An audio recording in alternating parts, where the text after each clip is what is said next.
Kristeen has an update after having a breakthrough in clinic. She has found what she calls the sweet spot. I'm not in survival mode. I'm not having negative thoughts about clinic, but I'm also not having ambitions for clinic. Like, I'm just turning up. And in that kind of neutral place, somewhere in the middle of those two things, I seem to be the most therapeutic version of myself, and I seem to get through clinic much better. That's why I'm calling it the sweet spot. You can say, this is not the case. That's what we can do with the scientific null hypothesis. With the infinite hypothesis, we can always just keep rolling with this idea that the explanation is because we are inadequate, because we are not enough. I've had a lot of not enoughs, not thin enough, not beautiful enough, not clever enough. You're over. You're done at 30, for goodness sake. It's like the worst thing happens to you that society tells you that you're aging. And then it's like you've rose like a phoenix from that. You're like, wait a second, this can't stop me. We actually need to really actively catch ourselves pretending and remind ourselves, wait a second, I don't need to pretend. I don't need to perform. I am enough. I am enough. I am enough. Hello, my beautiful friends. My name is Dr. Beck. And I am Kristeen Barker, and this is Am I Doing It Wrong? A podcast for doctors by doctors. Every week on the pod, we'll be bringing you conversations which shine light in dark places, normalise the doctor journey, ease unnecessary suffering, and give you actionable steps to thrive in all facets of your life. So grab a cuppa and get cozy for this week's episode of Am I Doing It Wrong? Hello, my beautiful friends, our Dr. Humans, and welcome back to the potty. In today's episode, we are going to hear about a bit of an update on Kristeen's clinic situation, because we know that Kristeen is not the only Dr. Human who doesn't always love clinic, right? Especially all-day clinic. I love a ward round. I love a ward round to break up the day. All-day clinic's it's not my jam. So honor to you. But for all of you guys who also find clinic exhausting or challenging, you find it something that you dread in your day, if you resonated with our episode, it's not a recent episode anymore. We did this great episode on why clinical work is so hard that speaks so much to why clinic is so difficult and draining for most of us, if not all of us. Kristeen has an update after having a breakthrough just yesterday in clinic. She has found what she calls the sweet spot. And so I am so excited to bring this episode to you and hear all about Kristeen.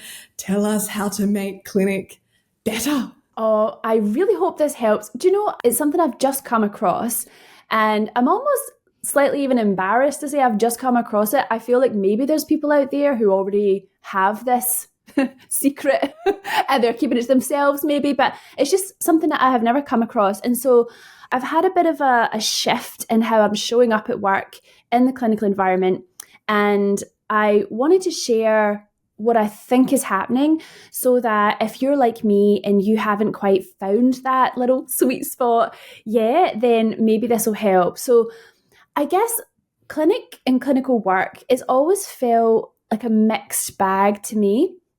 And I think I have two modes. I have like survival mode and I have thriving mode, but neither of them I'm realizing are actually very good for me. So survival mode is, we've all been there. It's the clinic where you get too many patients, you're already running behind, you didn't show up in your best self, you got other stuff going on at home, something else is happening, you're tired, didn't sleep well, something else, there's something going on with you, your cup's not full when you start clinic, and then things just happen, thing after thing after thing, and you're just not having a good clinic. And all the while, you've got this narrative going about, oh, I'm running behind, oh, da-da-da. You know, it doesn't feel very nice to have that clinic experience, and you just cannot wait until it's over. And you hope to goodness that you just did something good to someone, because the whole experience is so negative for you that you're wondering what it is for the patients. It's usually okay for the patients, but you guys know what I mean, right? I'm just being completely honest. Sometimes you have those days. But then on the other side, my goal for clinic has always been like, you know, I want to be a therapeutic human. I want to be therapeutic to the patient just by being there, right? I want to be wrapped up in them. I practice medicine in a very human way. I really try to give the patient an experience where they feel very special and they feel better when they leave the room. Always, always, always. That's always the goal, is to be the most therapeutic version of myself that I can be. And you think, oh, that's great. Like, that sounds really nice. And that should absolutely be the goal. But the problem is that when you're aiming for that, like, sometimes you fall short, or you're only at that, like that at the start, until something knocks you off of that and you're no longer that. And then you're disappointed in yourself. Or you just, for whatever reason, no matter how much that's your intention, you just cannot find it within you. You just don't have enough in the cup. So it's double-edged, right? Neither's good. Survival mode's definitely not good. But this kind of aiming to be the most therapeutic version of yourself. And I guess the other thing that happens there with me is if I'm in that mode and I actually am being very therapeutic, previously what that also meant was that I would be therapeutic, but I would be drained after, and I'd be just exhausted, and I just couldn't figure out why I was so tired. But it's just because I gave so much to the patient, just gave all my energy away to the patients, which sounds lovely, except like what you say, Beck, I got all day clinic and I got to have some stamina. And so what I've realized recently, and I'm super keen to unpack this with you, Beck, and just hear your thoughts on this. But what I've realized recently is, almost by accident, to be honest, I haven't really been thinking about it. And I've been turning up to work in a way where I'm just turning up, and my cup is quite full. I'm not in survival mode. I'm not having negative thoughts about clinic, but I'm also not having ambitions for clinic. Like, I'm just turning up. I'm turning up and I'm doing my job. And in that kind of neutral place, somewhere in the middle of those two things, I'm not thinking about myself. I'm not trying too hard. And ironically, in that middle place, I seem to be the most therapeutic version of myself, and I seem to get through clinic much better than on either two sides of the spectrum.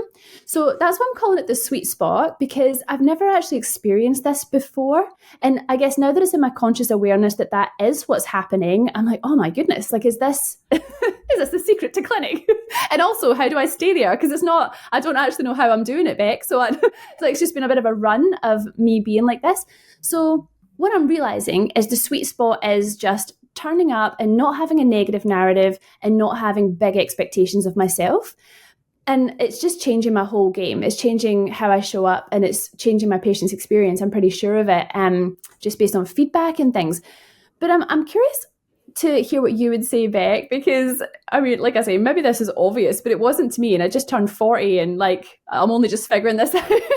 So I'm just wondering, what do you think about that? And also, how do we get there? I'm so glad you're bringing this to everybody, because you've just hit the nail on the head with this level of self-awareness that shows us the way that even something like clinic, that we would, pretty convincingly be able to argue is an objectively stressful thing. Like, it is hard for 99.9% of humans, and the ones that it's naturally not hard for, oh my goodness, like, can we interview you? Because we want to know what's going on in your brain. But the quote that comes to mind, the teacher that comes to mind is Byron Katie. She talks about how all stress comes from thoughts. And when you describe these two different places that you've come to clinic from in the past, I think we can all see how that version of us that's in survival mode, that is then by definition constantly looking for all the things that are going wrong, very attuned to, aware of the fact that we are running behind, the fact that this patient's result isn't back and therefore I can't make a decision about XYZ, the fact that this patient's upset with me, the fact that I am not going to be able to fit in the interpreter session in the time slot allotted that I can see coming up in the day, and the fact that I'm not going to get lunch. We can all see how those thoughts create stress. And I think what's a gift that you've given us today, and incredibly insightful, is the recognition that actually even those thoughts that sound really positive and beautiful and useful and aspirational about wanting to be that doctor that genuinely connects with their patient, that genuinely makes an impact on their day, whether it's through the medical work that you do or whether it's just because of the way that you show up as a doctor. Because I know that so many of you guys who listen to this podcast, you resonate with us because you're probably very heartfelt like us. You probably really care about other humans and connections, and you didn't just go into medicine because you wanted to do something academically challenging. you genuinely wanted to have that connection with people that changes their lives. But these thoughts that sound very, very positive, what they also are expectations that we put on ourselves. As beautiful as they are, they're expectations that, as we've talked about, are not necessarily easy to rise to in the context of clinic, in the limitations of our healthcare system, in the time slot that you were given with that patient that was run over by the patient before, and the fact that you haven't eaten, or maybe you have and it's just a long clinic and you just don't do all day clinic like me, so as beautiful as those thoughts sound, they can also end up being stressful thoughts. And I had a recent experience in my life where I was doing something that I absolutely loved, doing work that I loved so much. And it is overall, usually a very positive experience for me. But with these high expectations that I had, teamed with my awareness that I wasn't meeting the expectations, this positive thing quickly became more painful and more stressful than it needed to be.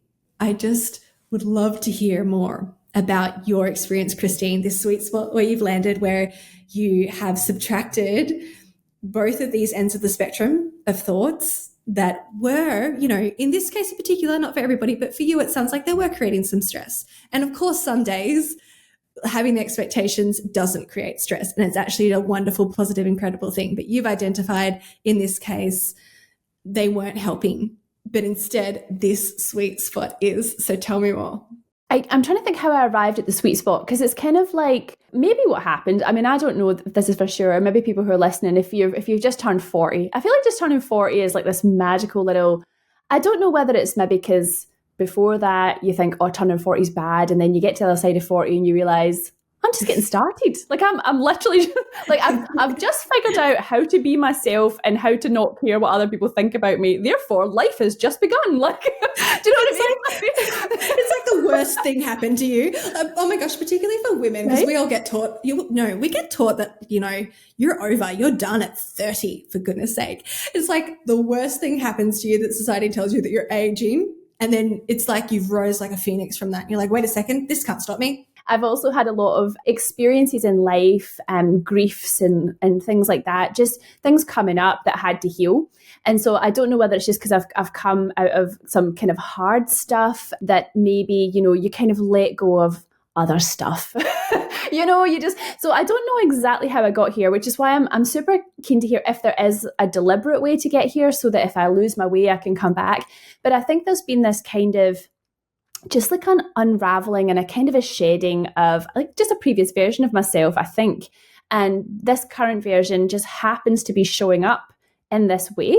But what's really interesting is I think over time, and I'm sure everyone listening can resonate with this, is I've had a lot of not enoughs, not thin enough, not beautiful enough, not clever enough, just not, I've got a business. Am I even, what am I doing? Am I enough for that? Like it's just anything you do in life, I think a lot of women particularly can resonate with just not being enough.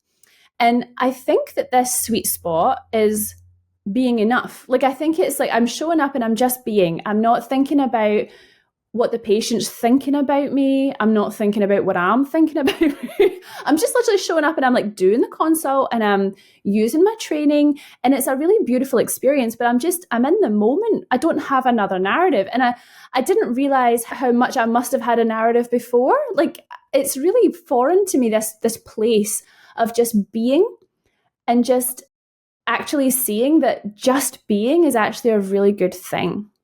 Like, I can get the job done with much less drama. And I finally feel like maybe I am enough. And I don't have all the answers. Like, I don't know everything about the kidney, and I don't know everything about every single situation on planet Earth that my patient's going to come in with. But for some reason, I've just got this energy of, okay, I am who I am today and I'll figure it out. This has to be enough because this is all I've got. I'm just not consciously doing anything on top of it. There's just no extra drama. So I don't know how I got here, but I want to figure out how all of us can get here. I think most people don't realize they're like a fish in water with this narrative of not being enough. And all you need to do, we notice this when we look into people's thoughts, and if there's any part of their life that's not going the way that they want it to, if there's any part of their life, that if their clinic is not running on time, for example, so automatically, I want to say, but really layers deep of thoughts, when you interrogate how your mind explains why that bad thing or inadequate thing is happening, we will bring that back to, as you say, because we're not good enough, because of us, because there's something wrong with us. And so we go out in the world, and whenever we're not performing or getting the results that we want to get, our brain's just automatically interpreting that as because we're not enough, because we're not doing good enough, because we need to be better. We just constantly point to ourselves as the problem.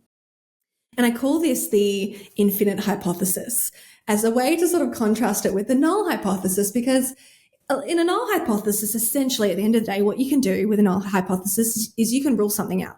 You can say, this is not the case. That's what we can do with the scientific null hypothesis. With the infinite hypothesis, however, we can never ever prove this hypothesis wrong. We can always just keep rolling with this idea that the explanation is because we are inadequate, because we are not enough. And so if you don't break that cycle like you have, then it will just continue for the rest of your life, because you will never prove it wrong. And, you think about how you behave from that perspective of believing I'm not enough. You find all the logical, believable explanations that fit that belief system. Oh, it's because I should have prepared this more. I don't have this piece of knowledge and that slowed me down. I didn't, control this conversation with the patient. I didn't cut it off and control it early enough because I'm not professional enough or whatever. All the reasons to back up why you're not good enough. You can see how that would create an incredibly stressful clinic. On the other side, when you believe that you are enough, when you even just stop asking that question, stop picking, stop believing, or trying to disprove that infinite hypothesis, your brain can focus on anything else in the situation, because now you're not the problem that needs to be fixed. When you're the problem that needs to be fixed, that's all your brain's going to focus on, and it's just going to go into self-criticism and self-judgment and probably just trying to make you do more work and better. So when you say, you're able to actually believe in the moment, whether it's believing in the moment that you're enough, or whether it's just not entertaining this question, this hypothesis that you're not enough, now you can be in the present. Now you can just be in the moment, because you don't have to be watching your back and checking for what you need to fix and correct because you're the problem. Suddenly, life is just life. The day is the day. And as problems come up, it's not some kind of attack on yourself. It's not that you need to go and be the savior and fix everything. You just take each problem as it comes and you solve each problem. I really appreciate this recognition of the not enoughness in terms of being the core issue here. The way that when we stop making ourselves the problem, now we can stop trying to fix ourselves in the moment, and we can just be present with what is. It takes work to get to the point that you've gotten to with it. But for anybody listening who wants to feel that neutrality, that ease in the day, then I'd highly encourage you to go looking in your mind for this narrative, because it is something that the world teaches us, as you were saying, Kristeen, indirectly. It teaches us that, we were just talking about aging. Nobody ever explicitly said to us probably that, some people literally say that women expire up to 30 and horrific things like that. But all of us, and most of us, can laugh that off. However, think about the implicit messaging that comes with all of this anti-aging industry. We're saying aging isn't okay. This is just one little example of how the world teaches us that we're not enough, suggests that we need to change ourselves. It feeds into this infinite hypothesis that that you were the problem, if you just fixed these things about yourself, if you just became enough, then everything would be okay. And do you know what's really interesting, just speaking to you now, is like this not enough thing, although I've had it in, just like relationships and self-image stuff and all that stuff. I've had it like top of consciousness. We were actually talking about this the other day, Beck and I were out for a walk, and I was talking about how much time I used to spend on like checking how much fat I had on my body. This is Kristeen in her 20s. Like whenever I got a moment, I'd be like chump checking, I would call it. like hours of my day, cognitive load, right? So there's some things like that where it's such an obvious not enough. Like I don't feel thin enough is a great example of something I've definitely experienced in my life, right? And then it's been so obvious to me, but this particular one, I didn't know that I didn't feel enough. I just knew that I either felt terrible in surviving or I was trying hard. I was overdoing it. I was overcompensating, trying to be the most therapeutic individual, because ultimately I mustn't have felt enough, but I didn't know that that was the root of it. You know what I mean? Yes. So in that moment when you're saying you want to be the most therapeutic vessel, you're also saying that you're not already a therapeutic vessel. And what I know right now is, wait a second, I am by default, in my default mode, that person for my patients. And can you just say, how much affirmation did you get of that week? Because it was just like, again, you were just aware of it, and it was again and again and again and again without trying to be the therapeutic vessel. Well, this is how this came up, because it's not just in that. There's lots of different parts of my life where I just feel like the universe is sending me lots of signals that things are going okay and you're on the right track, and just kind of giving me affirmations. I had like a clinic within the last week where 4 separate people said to me something to the effect of, I always feel so much better when I come here. I feel better when I leave than when I came. And, these people have chronic kidney disease. It's not like they've got like the happiest little health experiences, but, and I don't mean to make that about myself. I guess the thing that was the epiphany to me is they were saying that, and so many of them said it in a row that it made me really pay attention to like, well, what am I doing today? And then I realized, I'm not even thinking about it. I'm not trying to be therapeutic. Whereas, that's what surprised me. And that's what made me really look in and be like, what is this space that I'm in that I don't feel like I'm overcomplicating things? I am being the therapeutic vessel in the moment. It implies that you need to be thinking about them and consumed by them and totally, totally focused on them to be of service to them. And what you're saying is, actually, wait a minute, if I just show up as myself, because you've got it built into your bones that you're there to serve them. And it's like, it's just a lie that you need to go above and beyond that. It's a lie that we need to perform, be performative. I've seen different doctors over the time with my pregnancy, and I've had this experience with a doctor who I completely adore. And also I noticed that she's just always laughing, which is a lovely thing. And also, I can't help but notice that she's laughing and smiling at times that aren't necessarily, being prompted by genuine laughter or humor or joy even. It's almost like it feels like a little bit of a mask. And I never know this for sure, but it's just something that I've noticed. I'm like, oh. And I wonder for her if she's doing that to create comfort for us and create this happy, beautiful, lovely space for us. And if that comes naturally to her, that's incredible. I just don't meet many humans who are very natural in terms of constantly laughing throughout, very busy clinics and things all day, and they're constantly smiling. And I just wonder, she's so brilliant. And I wish she felt like she could just be herself and didn't need to do what everybody tells women to do, which is just smile more to make everybody, feel comfortable and happy. We just are in our most authentic selves. We are constantly serving people. We just had a bit of a juicy episode that we would highly encourage you to listen to about lying and instead choosing authenticity. And in particular about what an honorable thing it is, a respectful thing it is to do for other people, to be authentic in that moment. It's not only respectful and honorable to do for other people, but here we're saying it is for you as well. It's you saying, by not pretending, it's you saying, I am enough. Wait a second. And so many of us, after all our training over our lifetime that we're not enough, all that implicit and explicit messaging, we actually need to really actively catch ourselves pretending and remind ourselves, wait a second, I don't need to pretend. I don't need to perform. I am enough. I am enough. I am enough.